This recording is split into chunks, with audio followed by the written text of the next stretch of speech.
Kami silakan Pak Firman. Terima kasih pimpinan rapat dan juga para anggota dewan yang kami hormati.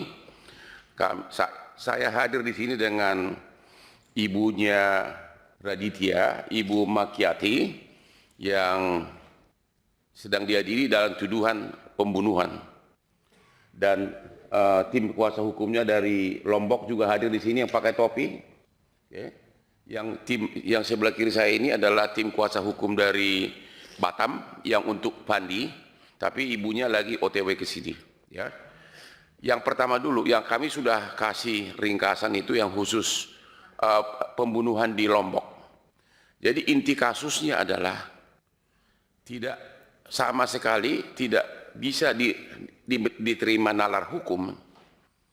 Seorang yang sudah mati bisa menganiaya si pelaku. Ceritanya begini, anaknya ibu ini pacaran dengan teman kampus. Terus mereka dating, bertemu di pantai di Lombok, ya, dan itu adalah daerah yang cukup ramai, ada hotel besar di sana. Kemudian kurang lebih satu hari, si wanita ini, pacarnya ini tidak pulang-pulang, akhirnya dicari oleh keluarganya. Akhirnya kemudian sekitar 34 hari ditemukanlah mayat dari pacarnya wanita ini, ya, pacar di pantai, sedangkan ditemukan juga jarak 100 meter tubuh dari si anak ibu ini yang laki-laki yang sekarang jadi terdakwa dalam keadaan bonyok semuanya, luka-luka, ya. Berselang beberapa bulan tiba-tiba dituduh sebagai pelaku pembunuh. Sehingga pertanyaannya adalah, kalau memang dia pelaku pembunuh dari si wanita ini, kenapa dia masih ada di situ pingsan? Bukanya semua bonyok semua, ya. Dan itulah kejadiannya, dan juga tidak ada satupun saksi yang melihat kejadian. Pengakuan dari anak ibu ini bahwa ada orang oknum yang memang sebagai pelaku, waktu itu diminta dibikin sketsnya oleh, ya ini dia nih, inilah tubuh dari anak ibu ini pada saat ditemukan di pantai, ya, dan mayat dari pacarnya ditemukan kurang lebih 100 meter. Ya, pertanyaannya adalah siapa yang menganiaya ini? Ya, siapa yang menganiaya? Berarti ada pelaku lain. Dan kalau dia menganiaya pacarnya, ngapain dia di situ? Kenapa nggak kabur? Dan sampai hari ini tidak ada saksi yang melihat sama sekali. Sebelumnya saya kenalkan dulu yang tadi lupa. Ini semua pengacara-pengacara muda dari tim Hotman 991, ya, di mana kita memberikan bantuan hukum ke seluruh Indonesia, dan sudah banyak yang berhasil mendapat perhatian, terutama dari bapak-bapak. Ini semua pengacara semua nih, ya. Itu kira-kira. Jadi kami melihat di sini, sebagaimana kata Bapak Prabowo, bahwa sudah terjadi miscarriage of justice. Yang kedua, kata Bapak Prabowo juga, yang kayaknya dia lebih pintar dari jaksa atau dari polisi, bahwa pidana itu tidak boleh ragu-ragu, tidak boleh reasonable doubt, harus total beyond reasonable doubt. Ini tidak ada saksi, dan pelakunya yang dituduh membunuh dalam keadaan pingsan ditemukan tidak jauh dari mayat. Gimana kalau memang dia pelakunya, harusnya dia sudah kabur. Jadi kira-kira sekarang tahapnya sudah sampai diadili, ya, sudah persidangan, namun baru kesempatan ibu ini bisa datang ke Jakarta. Mohon izin kalau bisa agar ibunya langsung bisa mencari, silakan bantuin. Ya, kami persilakan. Ya. Ibu dari pembunuhan di Lampung, di Lombok. Assalamualaikum warahmatullahi wabarakatuh, Pak. Saya ibunya Radit Adiansa, yang anak saya kuliah di Undram Mataram, Pak. Saya berasal dari Sumbawa. Anak saya menuntut ilmu di Mataram, Pak. Dia anak dari SD sampai kuliah, dia pintar dan dia masuk kelas internasional dengan IPK 4, Pak. Dia ingin menjadi anak yang sukses, dan dia berjanji kepada saya pengen sukses, dia datang kuliah Pak. Dia dapat beasiswa, dengan biaya itu dia bisa membeli peralatan kuliahnya Pak, karena saya orang tidak mampu. Tapi tiba-tiba di tanggal 26 saya menelpon anak saya, 26 Agustus saya menelpon anak saya, HP anak saya tidak aktif Pak, sampai tengah malam saya berusaha menelpon, tidak aktif Pak. Selesai saya sholat subuh, ada orang yang menggedor pintu memberitahu bahwa ada anak saya lagi di begal katanya Pak.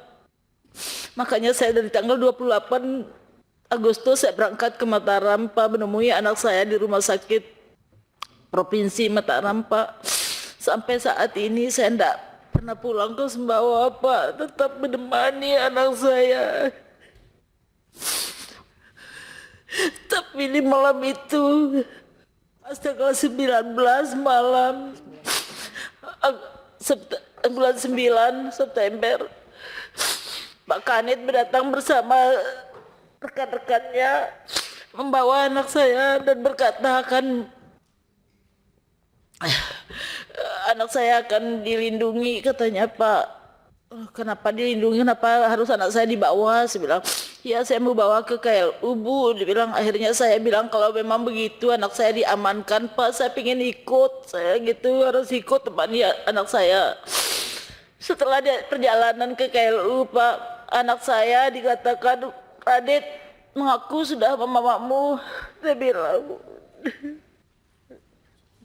disuruh mengaku anak saya Pak, kalau anak saya telah melakukan pembunuhan Pak.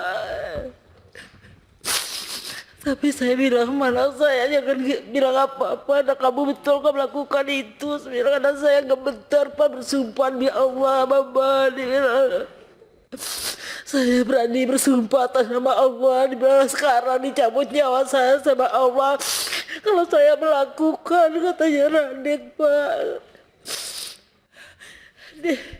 Dia katanya mengamankan anak saya dari keluarganya Pira katanya, tapi anak saya dijadikan tersangka.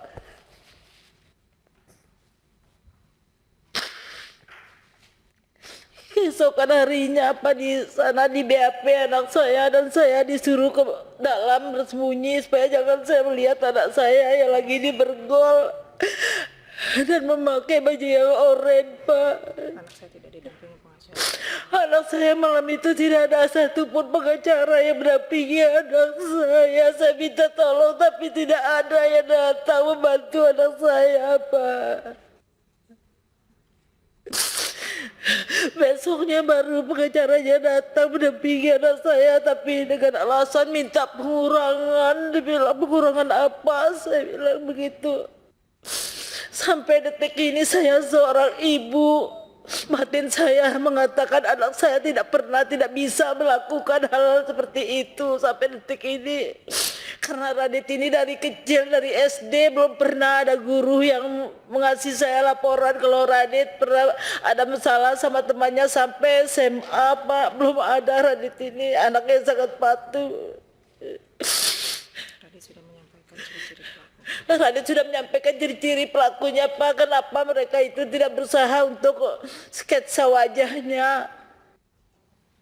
Malah anak saya dituduh sebagai tersangka. Saya mohon sekali Pak, saya orang tidak punya Pak. Saya mohon Pak, anak saya bukan pelaku Pak.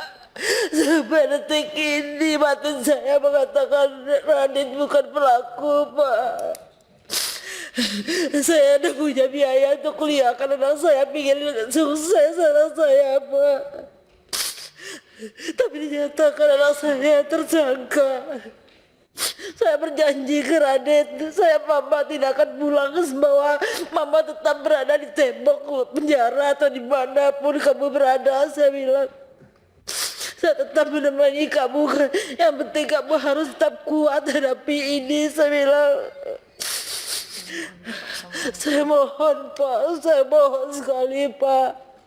Yakin anak saya Pak bukan pembunuh Pak. Batin saya tetap mengatakan seperti itu Pak. Lihat Pak, anak saya ini apa pantas anak saya dituduh seperti ini Pak. Dan mungkin anak saya memperkosa saya berusaha sebagai orang ibu. Apa dia pernah melakukan hal-hal yang tidak baik terhadap Vira? Tidak, Pak. Saya kira cukup. Cukup ya. Jadi yang kami mohon perlindungan hukum adalah secara pembuktian tidak ada satupun yang melihat, tidak ada saksi fakta yang mengatakan bahwa anak ibu ini sebagai pelaku. Tidak ada. Hanya keterangan ahli-ahli dan psikolog.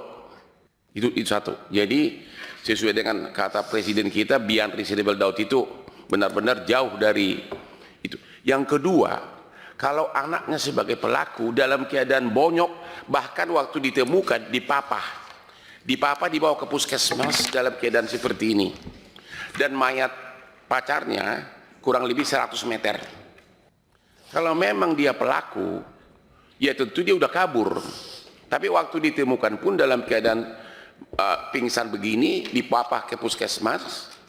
Jadi dan siapa yang melukain ini? Ya pasti ada pihak ketiga. Dan nggak mungkin tuduhan bahwa seolah-olah ini perlawanan dari si korban. Karena mereka hubungannya harmonis, dan nggak mungkin wanita yang sudah meninggal bisa menganiaya seperti ini. Dan juga dari TKP dia sampai ditemukan juga masih di TKP dalam keadaan pingsan dan luka-luka di mana-mana. Jadi yang kami mohon agar Komisi 3 berkenan memanggil JPU-nya dan penyidiknya. Hukum pembuktian apa yang dipakai? Ya, hukum pembuktian apa yang dipakai? Yang jelas dua alat bukti melihat kejadian tidak ada, sama sekali tidak ada. Ya, ditemukan dalam keadaan sudah pingsan dan pacarnya 100 meter. Kira-kira, dan sekarang proses persidangan sudah berjalan. Ya, udah tahap apa sekarang? Masih dalam tahap pledoi. Ya, jadi kami memohon agar Bapak berkenan memanggil JPU-nya. Apa dasarnya mendakwa orang yang pingsan begini dituduh membunuh pacarnya? Bukti apa yang dia pakai? Kira-kira begitu. Khusus kasus Batam diduga ada rekayasa bukti oleh oknum penyidik. Dibilang luka ringan padahal ini luka parah. Ya, dan kedua, waktu ditemukan pun dalam keadaan pingsan dan dibopong ke puskesmas. Ya, kami nggak tahu apakah yang membopong itu juga dibawa, sehingga kalau begitu, kalau pelaku pembunuhan ini luka begitu sadis, siapa yang menganiaya? Kan nggak mungkin si cewek, bagaimana mungkin wanita melakukan ini? Juga hubungannya sangat intim. Itu yang kami mohon janji dari Komisi 3 untuk memanggil penyidik dan JPU di sini. Ya, untuk memanggil, kalau nggak sia-sia kedatangan kami ini. Demikian juga tidak ada bukti apapun yang melihat si pelaku ini membunuh, tidak ada. Seperti biasa dengan permainan ahli psikolog segala macam. Ya, mirip kasus gula sianida lah, nggak ada yang melihat. Ya, itu jadi memang dugaan terjadi rekayasa BAP. Jadi kepada pimpinan Komisi 3 dan juga anggota yang terhormat, nggak ada artinya kedatangan kami ini kalau hanya sekedar dengar pendapat. Tolong dulu dipanggil penyidiknya ini dan JPU-nya, dan bila perlu tim dari kedua belah pihak hadir biar objektif. Sebab kalau kita biarkan terus-menerus begini, kasihan ini orang-orang miskin. Terima kasih Pak Ketua.